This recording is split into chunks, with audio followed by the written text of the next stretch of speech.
The moment Maren Whitlock grabbed my hand in front of her parents, I felt her fingers shaking so badly I thought she might collapse, but then she leaned close enough for only me to hear and whispered, "Please kiss me," and in that bright Sunday afternoon doorway, I realized her perfect family had come to take her away from the life she had spent 2 years secretly fighting to build. Before I tell you what happened next, please like, comment, share, and subscribe to our channel if you believe in kindness, forgiveness, hope, and second chances, because sometimes the smallest act of courage can change 2 broken lives forever. My name is Garrett Vale, and until that afternoon, I thought I understood loneliness. I was 29, working long hours at a small architectural firm in Portland, living in a 2-bedroom apartment above an old bakery that filled the stairwell with the smell of cinnamon every morning. I had chosen that apartment because it was cheap, close to work, and quiet enough for a man who had lost the habit of expecting anyone to wait for him. My father had died when I was 20, my mother had remarried and moved across the country, and every relationship I had ever tried to build seemed to end with the same polite sentence, "You're kind, Garrett, but you keep too much inside." When Maren answered my roommate ad 2 years earlier, she arrived carrying 2 suitcases, a cracked phone, and a smile so practiced it looked almost painful. She said she needed a peaceful place to live, that she worked as a physical therapist at a rehabilitation clinic, and that she did not want drama. I thought that sounded perfect, because I did not want drama either. What neither of us admitted was that quiet people often carry the loudest storms. For the first year, Maren and I lived beside each other like 2 careful strangers. She labeled her food, paid rent early, watered the dying fern near the window, and never asked questions when I came home late with rolled blueprints under one arm and exhaustion sitting heavy in my shoulders. I learned small things about her without trying. She liked tea but always forgot to drink it before it went cold. She stood on the balcony every afternoon after work, face tilted toward the sun as if she needed proof the day had not defeated her. She laughed at old sitcoms but never during the sad parts, only when a character pretended to be fine. Sometimes, when she thought I was asleep, I heard her crying in the living room, softly, carefully, like even her grief was trying not to bother anyone. I never knew how to knock on that sadness. I would stand in the hallway with my hand half raised, then return to my room, ashamed of my own cowardice. Everything changed one rainy spring morning, though the rain had cleared by noon and sunlight was spilling across the kitchen tiles when I found her sitting on the floor beside the refrigerator with an unopened envelope in her lap. Her face was pale, and her hands were clenched so tightly around the paper that the edges had folded inward. I asked if she was okay, and for once she did not say she was fine. She told me her parents were coming to visit the next Sunday. The words sounded ordinary, but the fear behind them was not. Slowly, as if each sentence cost her something, she explained that her father, Conrad Whitlock, was a retired judge from Vermont, a man who believed life should follow a polished script: good schools, respectable friends, marriage to someone approved, no public mistakes, no private rebellion. Her mother, Elise, had spent years smoothing over his harshness with soft words but had never truly stopped him. Maren had left home after refusing an engagement to a man named Preston Greer, a family friend with old money, perfect manners, and a habit of correcting everything about her until she felt like furniture in someone else's house. She had told her parents she wanted time. They had heard disobedience. I remember the way sunlight hit her face while she spoke, revealing not weakness but the bruised patience of someone who had survived years of being gently controlled. She said they still believed Preston was waiting, still believed she would eventually come home, still believed this apartment and her job were temporary symptoms of confusion. Then she laughed once, bitterly, and said they would respect a boyfriend more than a daughter's own decision. I should have said something brave. I should have told her she did not need to prove anything to anyone. Instead, I asked what she wanted me to do, because practical questions are easier than emotional truths. She looked at me for a long moment, and I saw shame cross her face before she buried it. She said maybe I could just be home when they came, just so she did not have to face them alone. I agreed. I told myself that was all it was. A roommate helping a roommate. A decent man standing nearby while a friend faced a difficult family. But all week, something inside me shifted. On Sunday morning, the city was bright after a night of rain, every parked car sparkling under the soft sun, every tree along the street rinsed clean and trembling with green. Maren cleaned the apartment as if preparing for inspection. She arranged flowers on the coffee table, then moved them twice. She changed from jeans into a blue dress, then stood in the hallway staring at herself in the mirror with an expression that made my chest ache. I made coffee I did not drink. At exactly 11, a black sedan pulled up outside the bakery. From the window, I watched Conrad step out first, tall and silver-haired, wearing a charcoal blazer despite the warmth. Elise followed in cream slacks, elegant and tense, holding a gift bag like a shield. And then Preston stepped out of the back seat. Maren had not told me he was coming. The moment she saw him through the window, all the color left her face. They entered with smiles sharp enough to cut paper. Conrad shook my hand and looked around the apartment as though judging the life his daughter had chosen by the cost of our furniture. Elise kissed Maren's cheek and whispered something that made Maren's shoulders stiffen. Preston greeted her with the confident ease of a man who had never truly believed no meant no forever. He brought lilies, her least favorite flower, though he announced they had always been her favorite. I watched Maren accept them with a quiet thank you, and something hot moved through me. For half an hour, they spoke in polished sentences that sounded harmless until you heard the hooks underneath. Conrad asked if the neighborhood was safe. Elise asked whether Maren was tired of living with uncertainty. Preston mentioned a house his parents owned near Burlington, with a room that would make a perfect private clinic if Maren wanted to keep that therapy thing as a hobby. Maren smiled and nodded, but her fingers twisted in her lap until her knuckles went white. Then Conrad placed a folder on the coffee table. He said he had spoken to Maren's old supervisor back home, and there was an opening at a clinic near their town. Elise added that it would be easier for everyone if Maren came back before she became too settled here. Preston leaned forward and said he had waited because he believed in what they had. Maren looked at me then, not for rescue exactly, but for proof that the world outside their expectations was real. I could feel the air tightening. I could see the child she had been, trained to be agreeable, fighting the woman she had become. Conrad finally said, in a voice calm enough to sound reasonable, that it was time to stop embarrassing the family with this extended rebellion. Maren stood so quickly the coffee table rattled. She said she was not going back. Her father's face hardened, and in that moment, the room seemed smaller than it had ever been. Preston rose too, stepping toward her with open palms, using tenderness like a trap. He said they could discuss it privately, that she was overwhelmed, that she did not have to perform independence in front of her roommate. That word, roommate, landed with deliberate insult. Maren took one step back and bumped into me. I do not know what she saw in my face. Maybe anger. Maybe fear. Maybe the same loneliness she carried.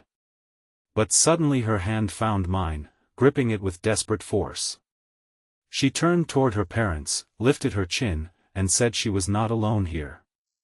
Conrad narrowed his eyes, and Preston's expression changed from patient to humiliated. Elise covered her mouth as if Maren had broken something valuable. Then Maren leaned toward me, her breath trembling against my cheek, and whispered, "Please kiss me." There are moments when the heart moves before the mind can ask permission. I knew kissing her could be a lie. I knew it could make things worse. I knew I had no right to turn her fear into my secret hope, because somewhere in those 2 years of shared rent, burned toast, quiet evenings, and unspoken concern, I had fallen in love with her in the slow, helpless way people fall asleep during a storm, not realizing they have finally found shelter. But I also knew she was drowning in front of me. So I touched her cheek gently, giving her one breath of time to pull away. She did not. I kissed her softly, not like a performance, not like a claim, but like a promise that for one moment she would not have to stand alone. When I stepped back, Maren's eyes were full of tears, but her hand had stopped shaking. The silence after that kiss was brighter than any shout. Conrad's face turned cold. Preston laughed once, but it cracked in the middle. He said this was ridiculous, that she could not possibly be serious about a man who probably split utility bills and ate leftovers from plastic containers. I expected Maren to fold. Instead, she looked at him with a calmness I had never seen before and said he had just described a life where people were honest about what they had. Conrad demanded to know how long this had been going on. Maren opened her mouth, and I felt the lie waiting between us like a thin sheet of glass.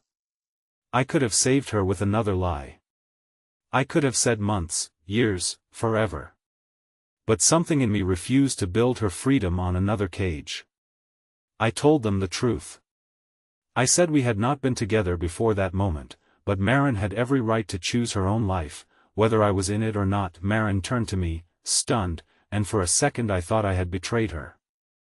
Conrad seized on it immediately, calling the whole thing childish theater.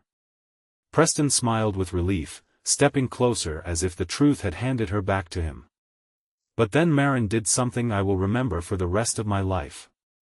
She released my hand, walked to the coffee table, picked up Conrad's folder, and placed it back against his chest. She said she was tired of needing a witness to be believed. She said she was tired of being treated like a family investment instead of a person. Her voice shook, but it did not break. She told Preston he had not waited for her, he had waited for her surrender. Elise began to cry quietly. Conrad looked at his daughter as if seeing, for the first time, that obedience and love were not the same thing. The argument that followed was not loud, but it was brutal in the way controlled families can be brutal without raising their voices. Conrad spoke of reputation, sacrifice, gratitude, and duty. Maren answered with years of swallowed pain. She reminded him of the college program she had given up because he disapproved, the engagement party planned before she had said yes, the phone calls where her mother begged her not to upset him, the birthdays where Preston sat beside her like a decision already made. Elise finally whispered that she had thought she was protecting Maren by keeping peace. Maren looked at her mother and said, "Peace that requires one person to disappear is not peace." I stood near the window, sunlight warm on my back, and realized that the kiss had not saved her. It had only opened a door. Maren was walking through it herself. Preston left first. Pride would not let him beg in front of witnesses. He placed the lilies on the kitchen counter with a stiffness that made them look like an apology he did not understand how to give. Conrad followed after one final warning that independence could become loneliness. Maren answered softly that loneliness had already lived with her in their house for years. Elise lingered at the doorway. For a moment, mother and daughter faced each other with an entire childhood between them. Then Elise stepped forward and hugged Maren, not gracefully, not perfectly, but fiercely enough to make both of them tremble. She said she was sorry. It was not enough to repair everything, but it was the first honest thing she had said all day. When the door finally closed, the apartment seemed to exhale. Maren sat on the floor in the middle of the living room and cried with her whole body. Not quiet tears this time. Not careful tears. The kind that come when a person has survived something and only then realizes how tired they are. I sat beside her, leaving space between us because I did not know what the kiss meant now that the emergency was over. She wiped her face and apologized for dragging me into her mess. I told her she had not dragged me anywhere. She had trusted me, and I was honored by it. The words came out rough because my own throat was tight. She looked at me with those red, exhausted eyes and asked why I told the truth when a lie would have helped. I said because she deserved freedom that belonged entirely to her, not freedom borrowed from a fake relationship. She stared at me for a long time, and then she said the kiss had not felt fake. For the next few weeks, we moved carefully around each other, like two people learning the shape of a new room in the dark, even though every hour between us happened in daylight. Nothing dramatic happened. There were no sudden declarations in the rain, no midnight confessions, no perfect movie moment. There was breakfast at the small kitchen table with too much silence and shy smiles. There were walks to the Saturday farmers' market under clear morning skies. There were conversations on the balcony while afternoon sunlight turned the brick buildings gold. Maren began therapy, not because she was broken, but but because she wanted to stop mistaking fear for loyalty. I began calling my mother more often, admitting I had spent years acting like needing people was a weakness. Slowly, honestly, we became less like roommates and more like two wounded people choosing not to wound each other. One afternoon in early summer, Elise came back alone. She arrived carrying no gift bag, no folder, no instructions from Conrad. Just a small box of old photographs and a face filled with regret. Maren almost did not let her in, but she did. They sat by the window while I made tea, pretending not to listen and failing completely. Elise told Maren that Conrad had built his life around control because he feared shame more than sorrow, but that explanation was not an excuse. She said she had spent too many years confusing softness with silence. She asked for a chance to know her daughter as she was, not as the family had planned her to be. Maren did not forgive everything at once. Real forgiveness rarely arrives like a sunrise.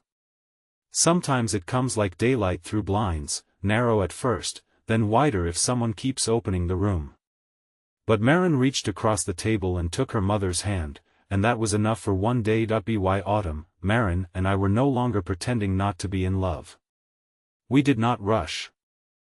We had both seen what happened when other people tried to write your future in permanent ink.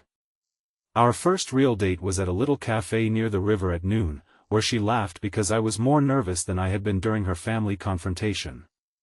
Our first real kiss after that Sunday happened outside a bookstore in the soft brightness of late afternoon, and this time there was no audience, no panic, no desperate need. Just choice. That made it better.